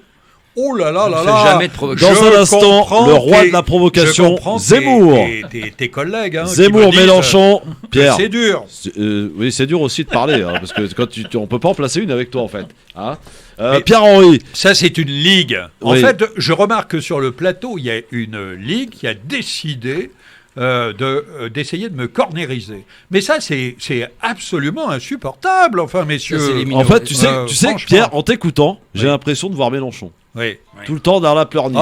Et d'ailleurs, hier soir, j'ai il y a un mois, tu me disais que je ressemblais plus à De Gaulle que... Non, mais oui, ça, c'est dans la alors, phrase. il faudrait savoir, Dans le phrasé. Alors, Bon, dans un instant, Zemmour, Mélenchon, le débat était attendu. Il a été regardé puisque BFM TV est arrivé première chaîne de France hier.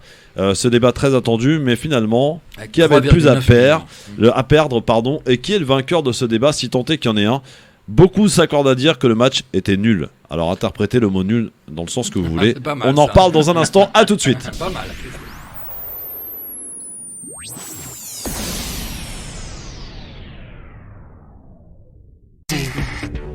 Le LGF sur France Maghreb 2 pour cette dernière partie. C'est vrai que notre auditeur a raison. Quel casting aujourd'hui. Tarek Mami, Nicolas Jeannetet, Pierre-Henri, Ismaël Boudjekada qui essaye de se faire une petite place.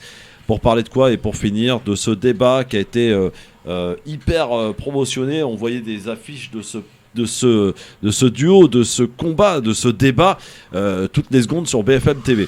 On en a parlé, ça a été annoncé dimanche soir, il a eu lieu hier soir, le débat entre Jean-Luc Mélenchon de la France Insoumise et Éric Zemmour, potentiellement candidat à l'élection présidentielle, avec cette une de Paris Match qui a fait bondir Éric Zemmour, évidemment, parce que là on parle de vie privée, mais nous ça ne nous intéresse pas. Pour le coup, c'est le débat en tant que tel qui a eu lieu hier soir. Alors, il a été assez sérieux quand même, avec 2 sujets qui ont été emmenés par chacun. Le sujet de l'immigration, évidemment, je vous le donne en mille, c'est M. Zemmour. Et Mélenchon a préféré parler, lui, de social et d'environnement. Alors, d'abord, est-ce que vous avez regardé ce débat? Oui ou non? Moi, j'ai regardé en replay après, parce que j'ai plutôt écouté donc sur t'as regardé le débat sur la présidentielle, mais j'ai écouté ce débat. Il est d'ailleurs très intéressant, parce que j'aime ce genre de débat. Sur le fond, il était intéressant. C'était pas un débat de présidentielle, parce qu'aucun des deux, de toute façon, n'arrivera au stade du deuxième tour. C'était un débat d'idéologues. C'était un débat par moments de grande culture générale. Je pense pas d'ailleurs que tous les auditeurs, les spectateurs ont compris toutes les nuances, notamment dans la première partie. La créolisation, etc. Toute la première partie du débat, mais on avait face à nous, je dirais pas 2 intellectuels, parce que je connais Zemmour depuis très longtemps, j'ai connu quand il est journaliste au Quotidien de Paris ou au Figaro, et donc sa progression, et bon, je déteste le personnage. Maîtrise de l'histoire pour Mélenchon. Mais alors Mélenchon, je trouvais qu'il avait pris un coup de vieux. Oui. Et que pour moi le gagnant, si tu poses la question, c'était Zemmour, parce que Zemmour avait tout à gagner. Mélenchon s'est institutionnalisé, il a pris la défense des journalistes, et les gens, ce qu'ils recherchent, les spectateurs, c'était chercher la nouveauté, et donc Zemmour là-dessus a gagné. Alors, il était hors norme. Il y a eu un sondage de fait juste après, et Mélenchon, c'est large, c'est une petite victoire pour Mélenchon, mais vraiment très serré, hein. Je crois que c'était 50-47. Moi j'ai regardé jusqu'au moment où j'ai décroché. Quand il a tombé son crayon. Non, mais compte tenu de l'obsession manifestée par Zemmour autour évidemment de l'immigration, question de l'islam, et il a une cohérence de pensée d'ailleurs autour de cette thématique, mais qui au passage n'intéresse pas spécialement les Français, et qui est tout simplement un business des médias. Et d'ailleurs ça a fonctionné puisque BFM a fait près de 4 millions d'auditeurs hier, et donc c'est des plages de pub, etc. Et ce sont les prolégomènes de la présidentielle. Et franchement, si la présidentielle doit se passer autour de cette thématique puante, je vous garantis que ça va donner une désaffection civique terrible. Et donc, de ce point de vue, je ne cherche pas à savoir s'il y a un gagnant, s'il y a un perdant. De toute manière, j'ai toujours pensé, bien que opposé à Mélenchon, que celui-ci faisait partie de l'arc républicain, et que ce qu'il a dit hier, était tout à fait entendable. Mais vous avez vu comment Mélenchon s'est saisi de la société spectacle pour tout simplement se refaire une place dans le débat médiatique, qui est imposé par le business médiatique. Et ça, je crois que c'est terrible pour la vie civique. Pierre, c'est la culture du buzz. Comment j'ai été silencieux pour vous écouter jusqu'au bout avant de réagir. Je vais l'être à votre égard. Pierre. Il n'y a que Nicolas qui est très bavard sur cette... Alors, avant de laisser la parole à Ismaël et Tarek Mami, je voudrais juste qu'on écoute quelques extraits de ce débat. Pour se rendre compte, pour ceux qui n'ont pas écouté ou regardé ce débat. Ismaël, tu vas pas l'entendre, tu sais pourquoi. Voici un extrait de ce débat et des échanges hier entre Jean-Luc Mélenchon et Éric Zemmour. Vous êtes en danger, à mes yeux, vous êtes en danger pour notre pays. Vous avez une vision rabougrie de la France, vous êtes un raciste, vous avez été condamné pour ça. Vous êtes un homme qui professait une vision de la virilité extrêmement curieuse, extrêmement violente. C'est vous qui écrivez que les femmes sont le butin des hommes. Vous estimez que je contamine le débat public. C'est-à-dire que je suis comme un virus qui contamine. C'est votre conception de la démocratie, mais ça ne m'étonne pas parce que dans votre camp, depuis 2 siècles, on ne débat pas, on guillotine. Monsieur Zemmour, nous serons nombreux à ne pas vous laisser faire. Vous ne chasserez pas les musulmans. Vous ne les obligerez pas à choisir entre l'islam et la France, pas plus que la génération précédente des hommes comme moi n'a admis qu'on demande aux juifs de choisir entre leur religion et la France, ni aux chrétiens de choisir entre leur religion. La religion est une affaire privée. L'islam est une religion politique par essence. L'islam ne s'occupe pas de l'intériorité des fidèles, mais s'occupe des normes sociales et politiques. L'islam est une religion qui est un code civil, qui concurrence le code civil. D'ailleurs, l'islam est tout à fait aux antipodes de la France. La force est mal employée, mal organisée, et qu'on a réussi, en lui faisant commettre toutes sortes d'excès et de violences, à la couper de la population. Je suis donc pour la dissolution des BAC, qui regroupe 7000 policiers alors qu'il n'y en a que 5000 pour la police judiciaire. Je suis pour la dissolution des braves, qui sont des motos qui circulent avec quelqu'un qui tape sur les gens derrière. Pour moi, la délinquance que nous vivons n'est pas une délinquance. C'est un djihad. Voilà. C'est une guerre qui nous est menée, une guerre de civilisation, une guerre de pillage, une guerre de vol, une guerre de viol et une guerre de meurtre. Vous n'avez pas honte? Non, j'ai pas honte du tout. Écoutez, le Zemmouristan, ça existe. D'accord ? C'est pas mal. Ça existe. Oui, ça existe. Un pays où les femmes sont rabaissées, un pays où il y a la peine de mort qui vous plaît, un pays où les homosexuels sont punis, et un pays où on n'adhère pas à la Convention internationale. Là, vous décrivez les banlieues islamisées, monsieur Mélenchon. L'Arabie Saoudite. Oui, ça s'appelle aussi les banlieues islamisées. Non, mais c'est leur programme, c'est ce que vous racontez. C'est très bien, monsieur Mélenchon. Ah ouais. Ah, ça, c'est très bien, parce que ce que vous venez de décrire, c'est exactement les banlieues islamisées, où les femmes se font insulter et cracher dessus quand elles sont habillées en jupe. Ce qu'il aurait fallu, par exemple, sortir de l'OTAN, Jean-Luc Mélenchon. Moi, c'est ma position constante. Je pense que nous n'avons rien à faire dans cette alliance militaire, qui d'ailleurs n'a pas de sens. Je suis tout à fait d'accord avec le début de ce qu'a dit M. Mélenchon. Ah. Tout à fait. J'aurais dit la même chose, je dis ça depuis des années aussi. Je pense que l'OTAN aurait dû se dissoudre en 1990 quand l'URSS a disparu et quand le pacte de Varsovie a disparu. Il n'y a jamais eu d'accident nucléaire en France. Ah bon ? Deuxièmement, je répète qu'abandonner le nucléaire, ça veut dire abandonner 200 000 emplois directs et une filière de 400 000 emplois. Je répète que c'est un abandon de souveraineté et je répète qu'en vérité, c'est une acceptation d'une décroissance qui ne dit pas son nom. Nous devons sortir du nucléaire. 4 centrales sur 10 n'ont pas pu fonctionner cette année à cause des sécheresses et des trop grandes chaleurs. Les dangers qui sont contenus, personne ne sait les maîtriser à cette étape. Si on continue comme cela, la France en 2050 sera un Liban en grand. C'est-à-dire tout simplement un pays où il y aura à peu près des communautés qui, comme l'a dit l'ancien ministre de l'Intérieur, M. Collomb, étaient côte à côte et seront face à face. Souvent, les puissants croient que quand il y a une catastrophe, il faut envoyer l'armée, la police pour tout contrôler. Non, les gens se serrent les coudes. Il nous faut donc une société d'entraide. Et dans cette société d'entraide, il ne y a pas y avoir de discrimination. Il ne doit pas y avoir d'a priori. Il ne doit pas y avoir de racisme. Et alors, oui, on fera société, on fera bloc, on fera défense commune. À l'heure des causes communes, pas de division ethnique, pas de division religieuse. Voilà un extrait de ce débat qui a duré quand même plus de 2 heures hier, Tarek Bami. Les mots employés par certains ont été assez durs, quand même. Tarek, sur ce débat. Alors, j'ai regardé ce débat avec détachement et professionnellement. Je précise juste que pour moi et que pour la majorité de ceux qui regardent ce genre de débat, ils viennent avec leurs idées, ils regardent le débat, ils repartent avec leurs idées.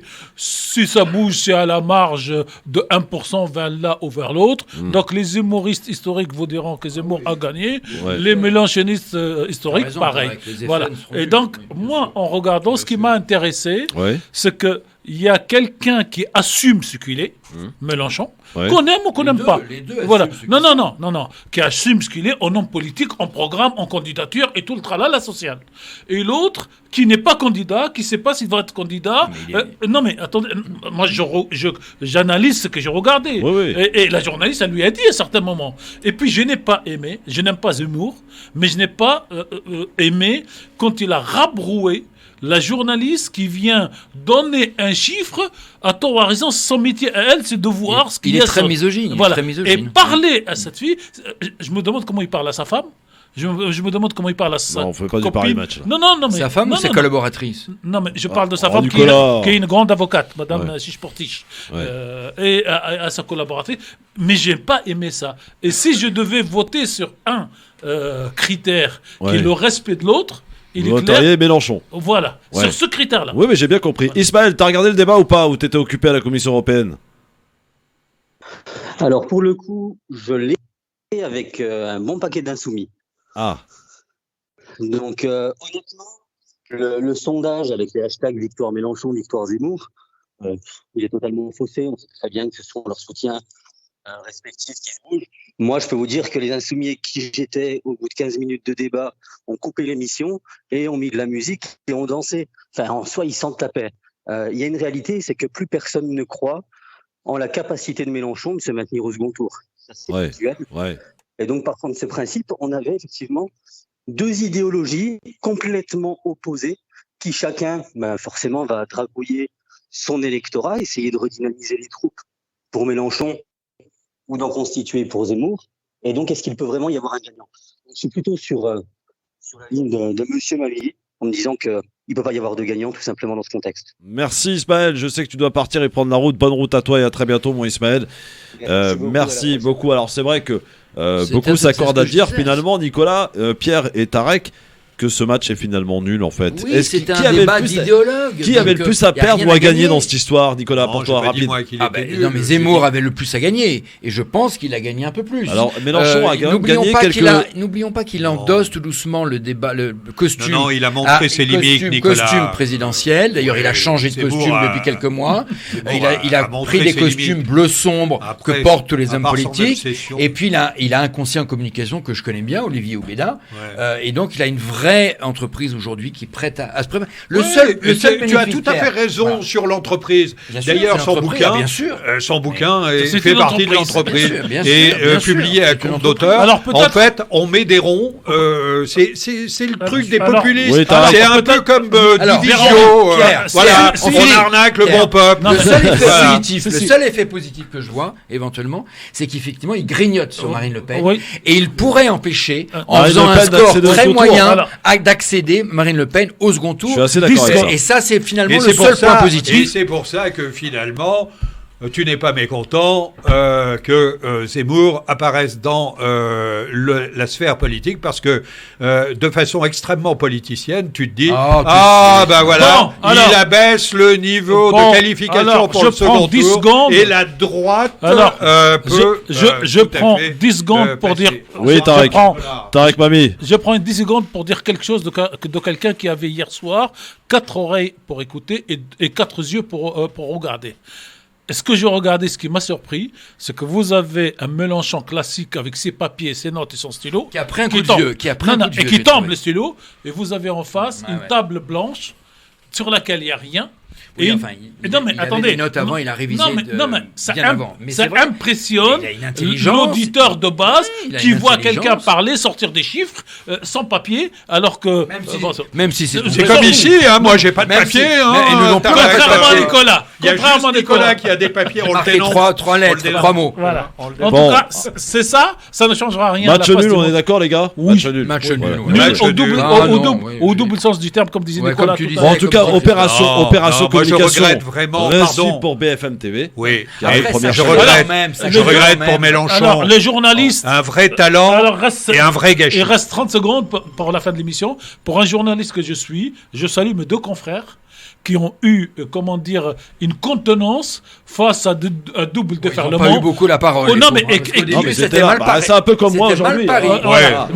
Et c'est extraordinaire parce que notamment, j'ai oublié son nom, le journaliste du soir, qui vient de loin, a prouvé aujourd'hui qu'on peut être un grand journaliste sur des chaînes de merde. Oh, non, on peut pas terminer là-dessus. On peut pas terminer là-dessus. C'est la liberté d'information. On va terminer sur cette note-là quand même. Je vous laisse terminer. Tarek, attendez, on va. Non, mais c'est quoi vous savez, ça vient. Mais c'est un business. Ça vient de loin. Ça vient de la télévision de Bouygues quand il a acheté et quand on a eu la première caricature, une télé de M. On a dit c'était la télévision des maçons ou la télévision de merde. Mais bon, Tarek quand même. Chacun son style, quoi. Oui, voilà, c'est la liberté. C'est la liberté. Oui, on est d'accord. Chacun s'exprime. Chacun sa liberté. Et puis on aime ou on n'aime pas. Quand on est patron d'un média, cher monsieur Mami, l'objectif c'est quoi? Est-ce que c'est faire des programmes de qualité ou est-ce que c'est faire des programmes qui fédèrent et rapportent de l'argent? Alors ça dépend des patrons des radios. C'est logique. Non mais moi par exemple ici je vais le dire clairement, je cherche à fédérer les auditeurs et à essayer de donner des instruments pédagogiques pour que chacun choisisse. Mais ça rapporte pas ça. C'est pas grave. Sinon une société ne tient pas. Voilà. Il faut faire les deux.